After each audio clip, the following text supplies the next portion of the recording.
En el nombre del Padre, y del Hijo, y del Espíritu Santo. Amén. 24 de abril del 2022, Domingo in Albis, o de la Divina Misericordia. Mis queridos hermanos, hoy San Juan nos dice en la lectura de su Evangelio: la tarde de aquel mismo día de la resurrección, el primero después del sábado, mientras estaban cerradas las puertas del lugar en que estaban los discípulos por temor de los judíos, vino Jesús, se presentó en medio de ellos y dijo: la paz sea con vosotros. Dicho eso, les mostró las manos y el costado, y los discípulos se llenaron de alegría al ver al Señor. Jesús dijo de nuevo: la paz sea con vosotros. Como el Padre me ha enviado, así yo os envío. Diciendo eso, sopló sobre ellos y dijo: recibid el Espíritu Santo. A quienes perdonéis los pecados les serán perdonados, y a quienes se los retengáis les serán retenidos. Tomás, uno de los 12, llamado Dídimo, no estaba con ellos cuando vino Jesús. Dijéronle pues los otros discípulos: hemos visto al Señor. Pero él les dijo: si no veo en sus manos la señal de los clavos, y no meto el dedo en el lugar de los clavos, y mi mano en su costado, no creeré. 8 días después, los discípulos estaban de nuevo en casa, y con ellos Tomás. Vino Jesús, cerradas las puertas, se detuvo en medio de ellos y dijo: la paz sea con vosotros. Luego dijo a Tomás: alarga acá tu dedo y mira mis manos. Extiende tu mano y métela en mi costado, y no seas incrédulo, sino creyente. Respondió Tomás: Señor mío y Dios mío. Jesús le dijo: porque me has visto has creído. Dichosos los que sin haber visto creerán. Muchas otras señales hizo Jesús en presencia de sus discípulos, que no están escritas en este libro. Estas han sido escritas para que creáis que Jesús es el Mesías, el Hijo de Dios, y para que creyendo tengáis la vida en su nombre. Queridos hermanos, ¿cuál fue la falta de Tomás? Que no creyó. Fue otra cosa, que no acogió el testimonio que le daban sus compañeros. Se creyó más, por así decir, inteligente que ellos. Quiso hacer depender el creer de lo que sus sentidos, la vista, el tacto le hubieran dicho. El testimonio de los otros es tan importante cuando se apoya en pruebas serias. Nosotros, la Iglesia, dice San Pablo, somos edificados sobre el fundamento de los apóstoles y de los profetas, no sólo de los del Antiguo Testamento, sino también del Nuevo, a los cuales se deben aplicar estas palabras del Señor: mi doctrina no es mía, sino de aquel que me ha enviado. El que quiera hacer su voluntad reconocerá si esta doctrina viene de Dios o si yo hablo por mi cuenta. Esta es una regla de oro para no perdernos en confusiones, si tal carismático es auténtico o no. Lo que nos interesa no es la persona, sino ese mensaje en concreto, dejando estar todo lo demás y teniendo en cuenta que es posible que seamos nosotros los que no hayamos entendido y que por tanto necesitamos pedir luz al Señor.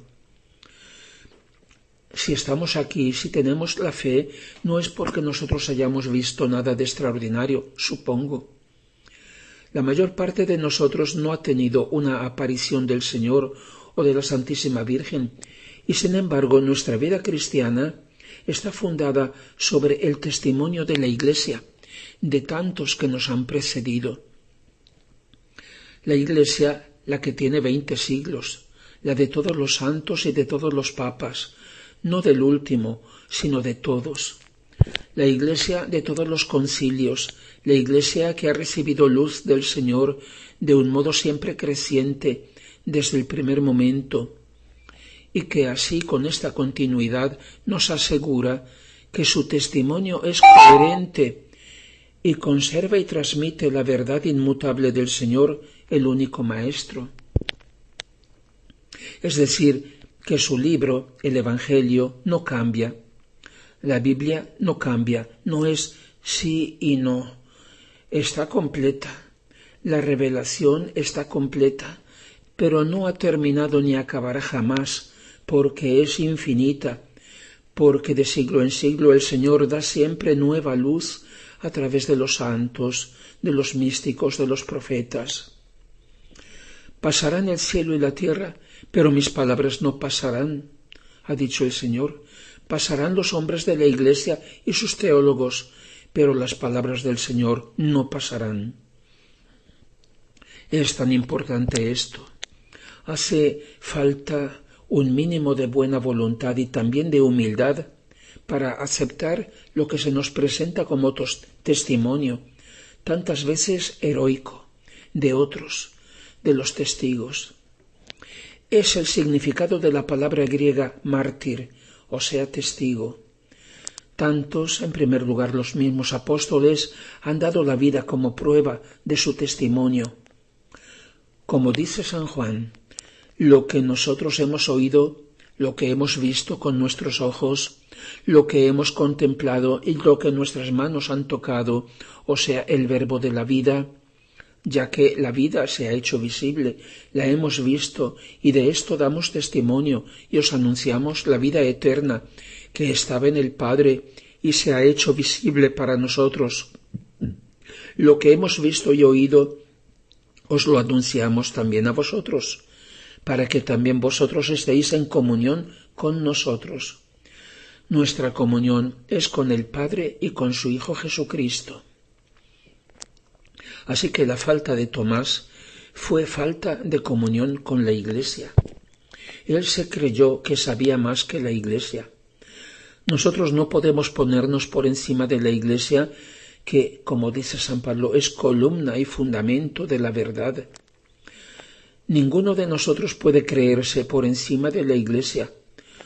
Yo sé más, porque los demás, los de antes, están atrasados. Queridos hermanos, no quisiera terminar sin decir algo sobre este domingo, conocido antes como Domingo in Albis, en el que ahora la Iglesia celebra la fiesta de la Divina Misericordia. Y es el testimonio que en primer lugar los apóstoles han dado de ella, cuando tras haber experimentado dolorosamente su propia miseria y nulidad, habían abandonado al Señor, se habían dormido en el huerto, habían huido, y el mismo Pedro lo había negado. Después experimentaron el perdón y la misericordia del Señor que les cambió la vida. Esto hay que subrayarlo. Una misericordia que no cambia la vida es una ilusión, es un engaño. Y así pudieron anunciarla, testimoniarla y transmitirla. La Iglesia tiene como primera misión la de anunciar la divina misericordia, en preparación al reino de Dios y su justicia.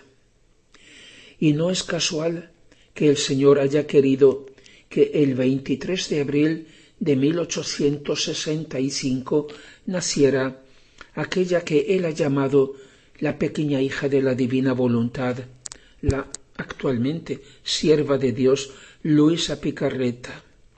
Hace 157 años, precisamente en este domingo in Albis, fiesta de la Divina Misericordia, porque ella ha recibido una doble misión del Señor, como víctima para compartir con Él la obra de la redención, y luego la de comenzar y anunciar el cumplimiento del reino de Dios y su justicia, el reino de la divina voluntad.